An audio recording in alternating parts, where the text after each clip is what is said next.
So we just got the blog post for the PTR of Season 15 that's going to run from August 4th to August 11th. Now, the first thing I wanted to go over, because a lot of people for some reason don't want to read, but they have a note on this that the 3.2.0 PTR, which is what this is going to be, may have a different offering of features than you're used to, and that's by design. We have more to share at BlizzCon, and we didn't want all that's coming with Season 15 to be available before we get to talk about it. BlizzCon awaits. They also have like a tease at the bottom by the patch notes that says, through the dawn may signal a respite from the night. There are powers that make the dawn seem a burning inferno. So we now have it confirmed that Season 15 being on September 15th is by design, because they are going to be revealing a bunch of stuff about Season 15 at BlizzCon. Now, one of the community team also responded about this on Reddit, where they said, we mentioned it briefly in the blog, but this is definitely a smaller selection of stuff from the season for the PTR and not the whole package. More to come at BlizzCon. And the most interesting part of that response from the community team is that it is a smaller selection. So realistically, a large chunk of Season 15 is not going to be on the PTR and has not been revealed to us yet. So keep all of that in mind. This is only a section of what we're getting with Season 15.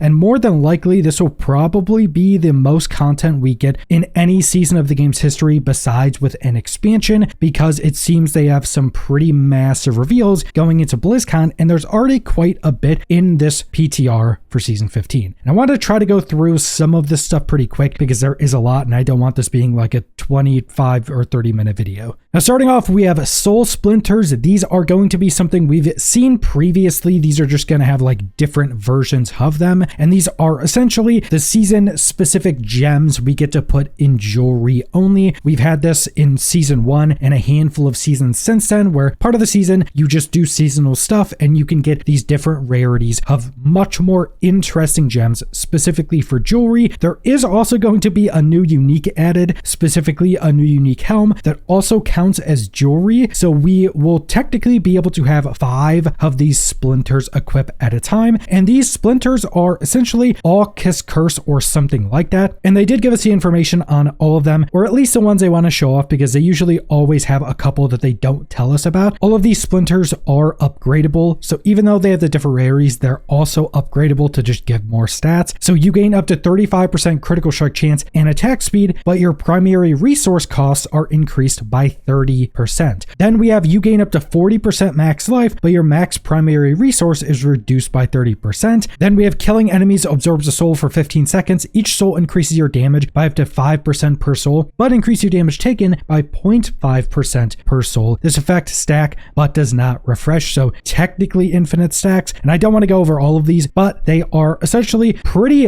big power increases, but they all come with a downside. So they're all Kiss Curse. Most of them specifically give one type of resistance, up to 4,375 of all the different resistance types. One of them has an all stat increase. One of them has a lower amount, but a resist to all. So they all kind of have that base resistance increase or base survivability increase, and then they have the special effect. And again, these go in your jewelry. Then we have challenge dungeons, which seems to be part of what the season specific content offering is going to be. But remember, a lot of stuff isn't revealed yet and will be revealed at BlizzCon. And it seems that a lot of the season theme also isn't in. We have the splinters and we have 2 pieces of content here, but it seems like there's a bunch of stuff that kind of connects a lot of the stuff that has not been revealed yet. So we have challenge dungeons. It's a new mechanic that can appear across Sanctuary, and these can be entered through portals that are in the Overland, so the open world. Enter them to fight against a fearsome boss. And when you're in torment difficulties, you can choose the difficulty of these bosses. So you can go with 3 tiers above your current difficulty. So if you're in torment 12, you could go up to torment 15, which if you don't know how the scaling of torment works, that is absurdly hard compared to torment 12, because once you get up to those high level of difficulties, let's say in the pit, which uses the same scaling as torment tiers, the difficulty starts going up exponentially. So the difficulty increase from 12 to 15, if you want to do that, will be crazy. And they did also note that with these challenge dungeons, the things we are testing in the PTR isn't going to be the specific content in the season. So what I think they're saying here is that these challenge dungeons that we're testing in the PTR may not be the actual new dungeons and bosses we get with the actual season. So we'll have to wait to see for that.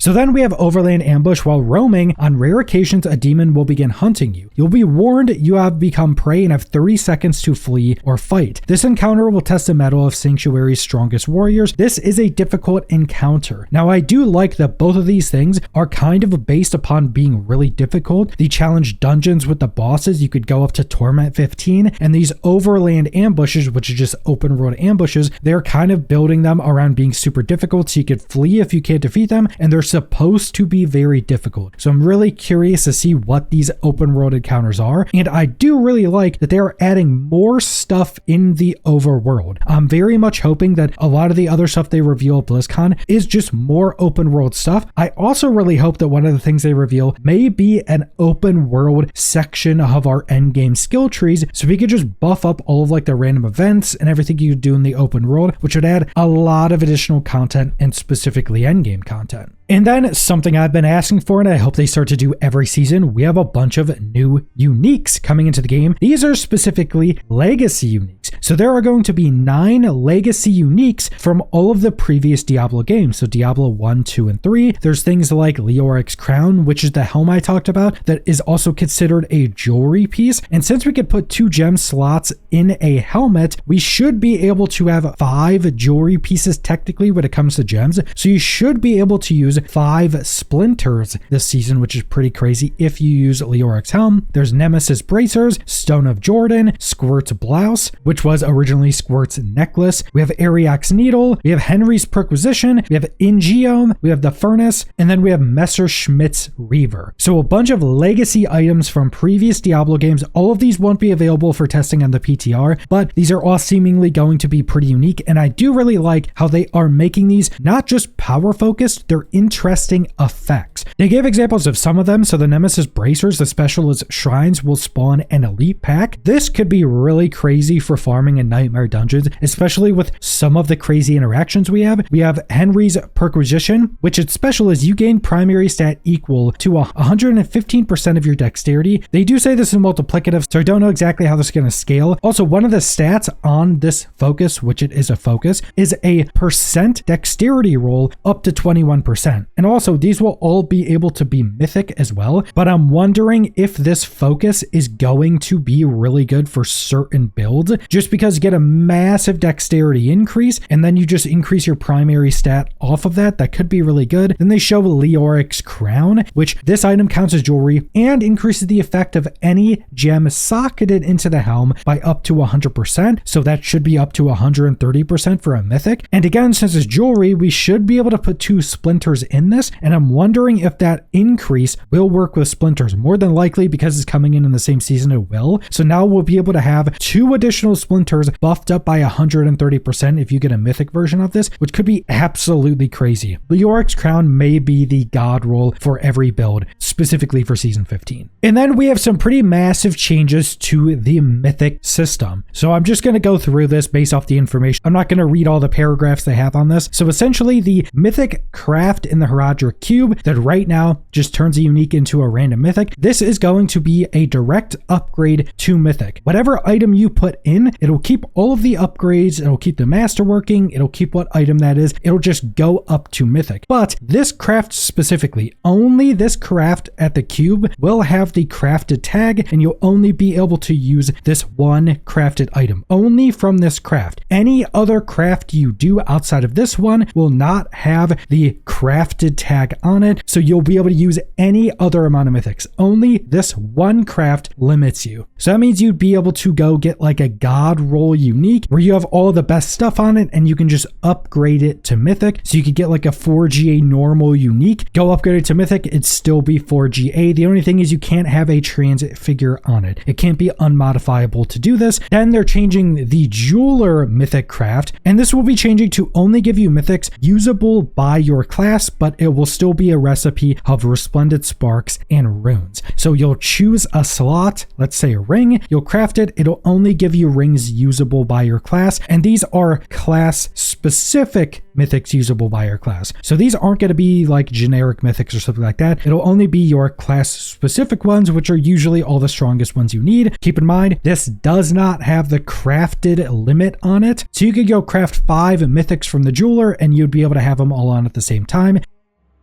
And then the mythics crafted at the blacksmith that gives you the random mythic. This will be fully randomized mythics now. It'll give you iconic mythics, it'll give you generic mythics, it'll give you mythics for your class, any mythic you can now get, and these are just the randomized versions. And since it only costs some gold and resplendent sparks, you could just kind of RNG roll this as like a gambling thing. And also keep in mind, the mythics from the blacksmith also don't have the crafted limit on them, so you could go spam gamble a bunch of mythics and equip them all at the same time. And the reason the blacksmith craft is changing is because all of the iconic mythics are now going to have normal mythic counterparts. So if you need an iconic mythic, you'll be able to get a normal unique version of that mythic that still gives you the effects. It'll just probably be 30% worse, like how all the other uniques and mythics work. So you could go get those until you get the mythic version. So if you need like a Ring of Starless Sky, you can go get the normal unique version of that. It'll have a lesser effect, but you can get that thing you may need for your build much more easily. So they're just going to work as normal uniques that also have a mythic counterpart like all of the other uniques in the game. And then they will be adding new mythic and unique charms. So now all unique charms will also have a mythic quality. They will always roll at max value like normal mythics, and the unique effect on them will be buffed up just like normal mythics are. These seem to be a bit more RNG. There's no crafting for mythic charms. So as of right now, these are going to be the real chase item, which I don't think is near as big of an issue as just having mythics be like super RNG intensive to try to go get before they were fixed with this season. So now I think the real chase item is going to be these mythic charms. They are also adding a bunch of new unique charms, and there's going to be 16 new unique charms that are just effects from current uniques, because you've probably been playing and realizing that a bunch of different uniques from your class or different ones you want to use can't be unique charms, but now there are a ton more we'll be able to test on the PTR. This probably means there's going to be some new build opportunities, or at least changing up the charms that specific build works. Also, the mythic seal that allows you to have 3 unique or mythic charms equipped at a time is probably going to be really strong now, especially when you start to get mythic charms, because you'll just have a lot more options for unique charms once you get the mythic ones.